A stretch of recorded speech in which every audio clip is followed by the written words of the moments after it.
Everyone, welcome to another edition of CEO Wisdom Podcast, Health Edition, Longevity Edition. Today we have with us Mikel H.G. Hoff. He is the founder of ANF Academy. He's also a doctor and inventor. So Mikel, can you give us a quick introduction and tell us a bit more about ANF Academy? Yeah, sure.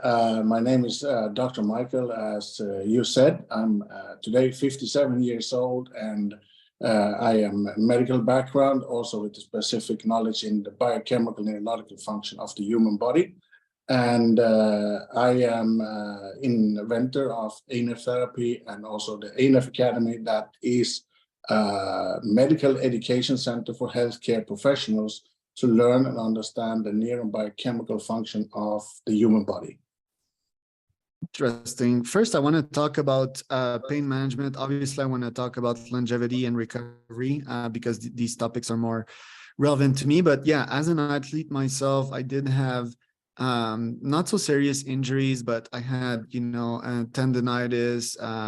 I had an ankle injury that wouldn't heal. For example, I dropped out of a roof when I was younger. And since then, my right ankle, every time I do very long distances as an Ironman or an ultra runner, it gets inflamed and it gets pretty painful. And that pain spreads to my left knee, for example. So how do you fix pain, and how do you help with de-inflammation after you've gone through these very long endurance events? Yeah, that's a really good topic, because we have millions or billions of people that suffer from the same kind of problem with chronic pain that could have been occurred from sports, or it could also be developing slowly.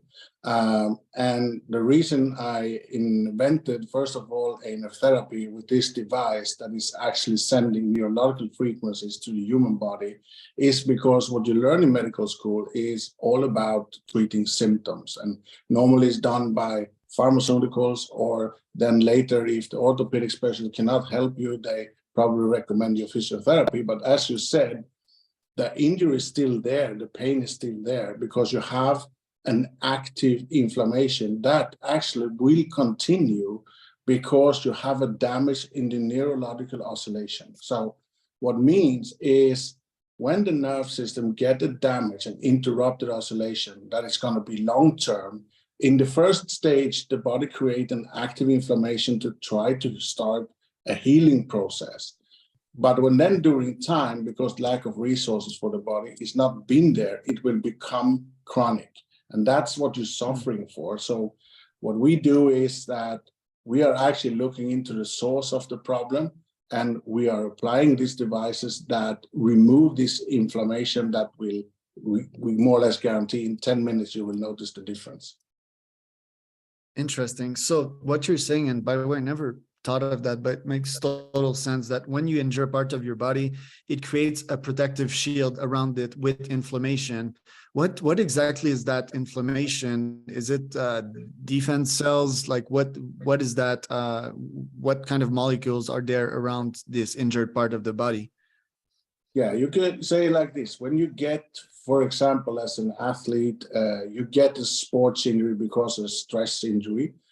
What happened is, when you feel pain, the body release a lot of breaking and other inflammatory actions and lymphocytes.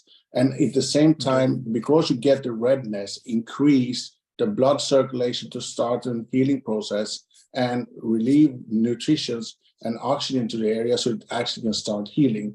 That's when you start to feel maybe a little bit stiffness and aching. But the body has their own time that it need to fix the problem. If that doesn't happen, the neurological or nerve system that actually control all these actions is actually say, okay, now it's been too long time, we cannot do anything. So it actually stops priority your injury and move the resources to other areas in your body. And this is why you will have a very long-term chronic problem that you irritate you a lot in your training, especially as you said, when you do long runs, it's not flexible or strong enough to do that. So when you start to feel pain again, is when the body says, hey man, stop. Otherwise you will get a lot of worse problems. Yeah. The tricky thing though with these injuries is that when you do endurance events or high intensity sports, you get endorphins in your brain, and most of the time you don't even feel it up until like when you stop actually. So yeah, it's kind of tricky. But what tips exactly would you have to actually fix these injuries in the first place?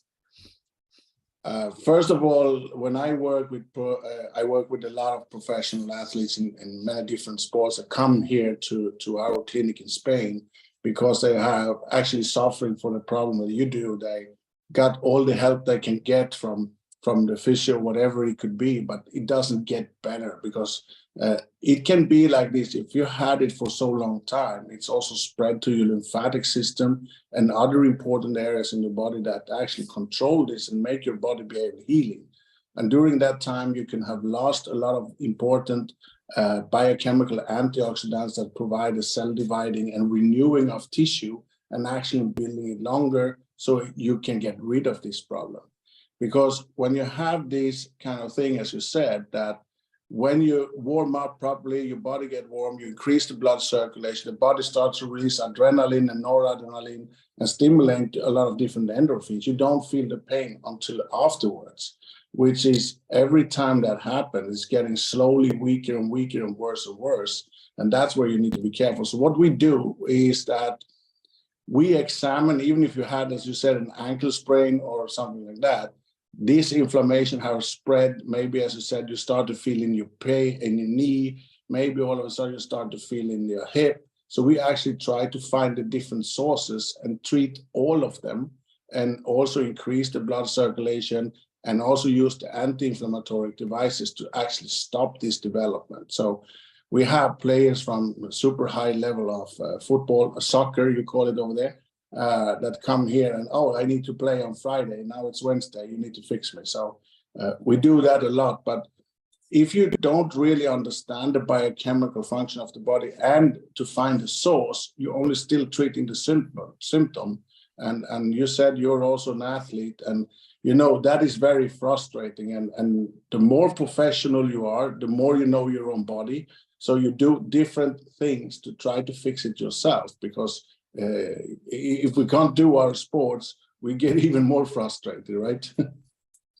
Yeah, exactly. And your ANF therapy, can you tell us more like precisely what kind of technology it is? Because I've had infrared try to treat my various injuries, especially the ankle one. It helps, to be honest, and feels good, you know, almost instantly. I would say it de-inflates the inflammation around these muscles. So what's the ANF therapy exactly?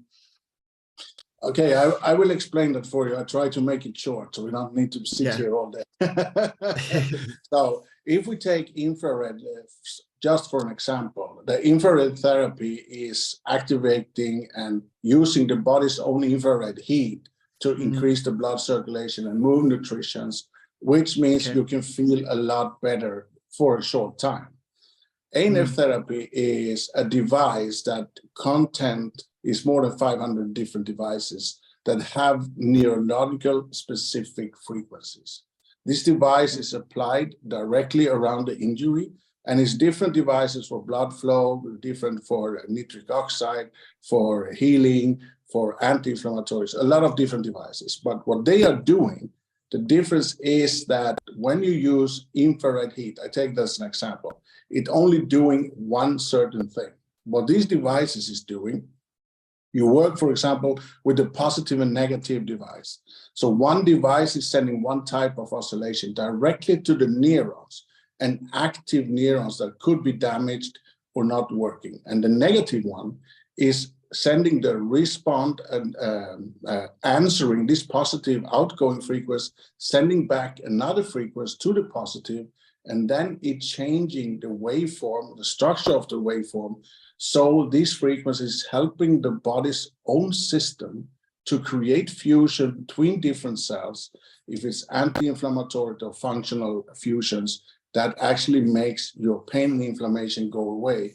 We guarantee that no matter if you have pain level 10 or acute injury, that inside 10 minutes you have 50% reduction. So this is to answer it shortly. Yeah, thank you for that. What tips do you have for an endurance athlete to also prioritize longevity? Because we know that ultra runs, for example, they completely obliterate the body. Are you in agreement first that stuff like Ironmans are not good for longevity? And if so, what tips would you have for endurance athlete to have a long and happy career? I think for any kind of professionals or Ironman or any kind of sports, the biggest danger is yourself, and not understanding the body's recovery time. And the recovery time is the key for everything that has to do with athletes. So when I work with professional athletes, no matter sport where it is, first of all, I need to figure out how much sleep do you need? Because the only time the body can heal and really recover is when we sleep. Is to provide the body with really good food, and also to drink a lot of water for avoiding this kind of injuries. I mean, even if we talk to an Ironman or the pros from Ironman, I think no sports is dangerous or stupid. It's more the individual that need to understand their own body. And I would say like this, to use a professional guy that know what this is, exactly what I talk about, what is good for your body. I mean, should you train 3 or 4 times a week or 7 days a week? But most people are so afraid to produce bad results. So they train and train and train and train, and they never recover enough. So the body is actually used all the possible biochemical resources during this training period. So when the competition comes and you put in the real adrenaline, the real kick, that's when the problem starts. So you're actually breaking down the body during this thing. If you look to high professionals, they know every millimeter of their body, when they need to recover. This is why they can perform maximum at all times, week out and week in, because they understand this part of what is really important. So for any of you that want to go to triathlon or endurance sport, first of all, learn to understand your body. Eat properly. Make sure you get the right proteins, the right amount of meat, and everything that is necessary. Because the reason I say this, if you eat 1 kilo of food, the body can only use 0.1% of that to create biochemical resources. So it's really important to eat often and to also have, as I said, a little bit shit and a little bit good. Fanatic, what people think is healthy, a lot of vegetables and stuff, is not good, because for the bad things that we eat is also teaching our immune response what to use and what to not use, and actually using the good stuff even better. Does that make sense? Because that's like the cheat days thing. Do you recommend cheat days sometimes, or? A good variation, and you can have, because for the bad things we eat that is not good for your body, I cannot talk for everybody, for every individual. Yeah. Our immune system learn, okay, this is not good. So if it comes down again, we break it down fast, it go to waste. And it will learn very fast, okay, this is good. We can use this for our liver, kidney function, the respiratory system, and everything else that is necessary for immune response. And I think that when it comes to professional sports, or even if you're an immediate athlete or whatever, it's really important to understand the biochemical function of the body, not how you feel, but what resources is needed and when and how. This, I think, is the most important. 100%. And for sleep, what tips do you have for sleep? Where do you see athletes mess up their sleep? Do they think too much when they go to bed? Do they drink too much caffeine after 2 p.m., whatever? What errors do you see, and what tips do you have for better sleep? How much time do we have? Okay. 5 minutes, 7. Yeah, no, I would say like this, for any kind of sports or any kind of health issues you have, the key factor is sleep.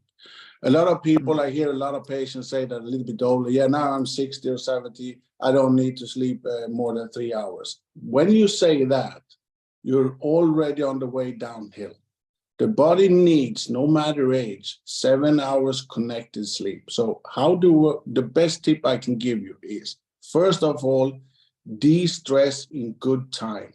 I mean, 2-3 hours before you go to sleep, especially if you're going to do performance tomorrow, de-stress, clear out your head, start reading a book, remove your phone and every kind of electrical functions inside your bedroom, most of all, and stress down very, very fast.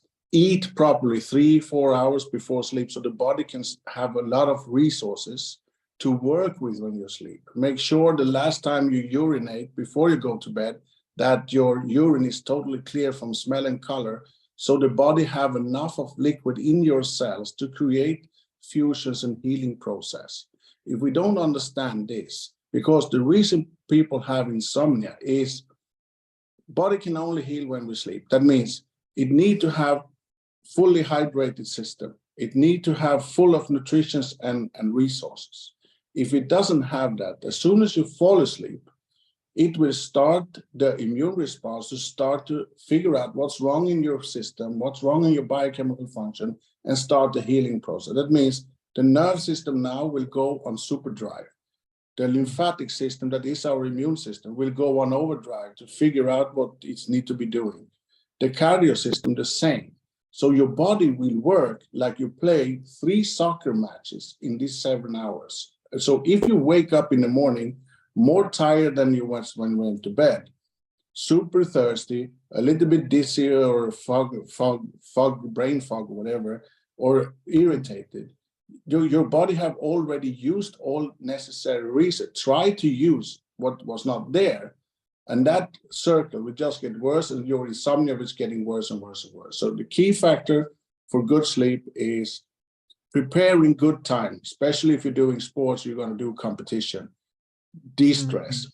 Read a book, not in your bed, because a lot of people, a lot of athletes, hey doc, when I go to bed, my head is spinning, I have 5 million ideas and everything, but before I went to bed, I was super tired. Why is this? Exactly as I explained now. It tried to start something, right? And make sure you're hydrated and eat it properly. Then you will see your sleeping issues will totally change. And stay away from caffeine. Yeah, after two.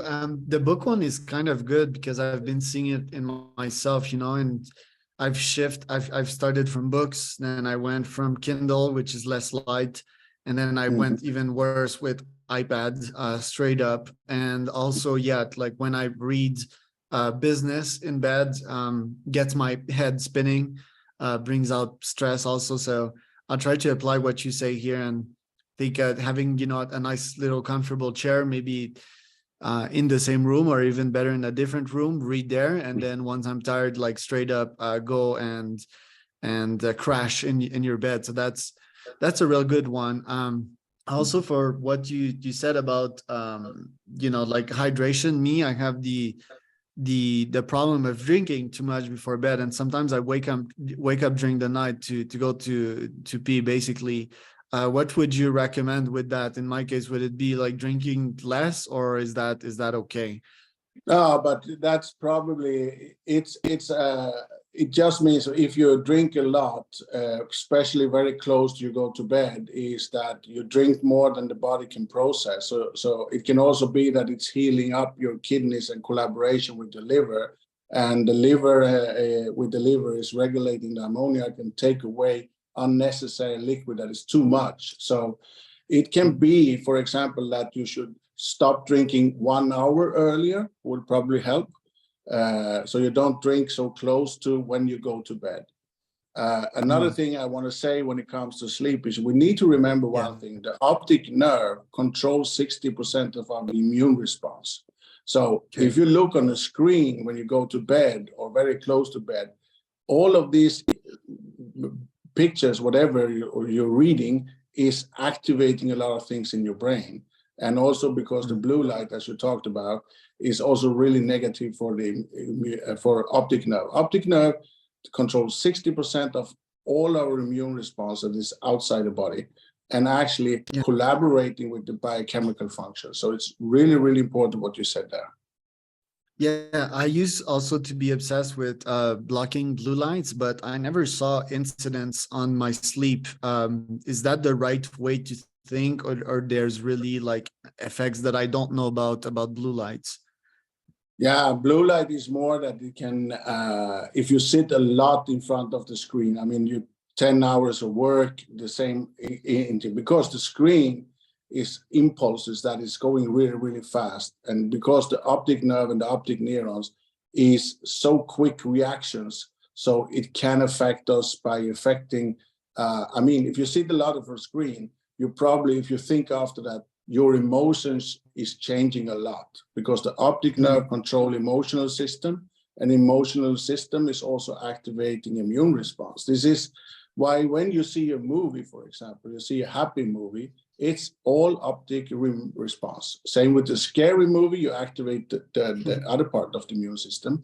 So the key to sleeping here is actually how you want your body's biochemical neurologic function to be, depending what you look at, what you read, and all that. I say to my patients like this, when they have a sleep, the most people have problem to fall asleep. I take a real medical, biochemical, scientific study and read it, because when they come to page 2, because of the language, they are so bored, so they would fall asleep.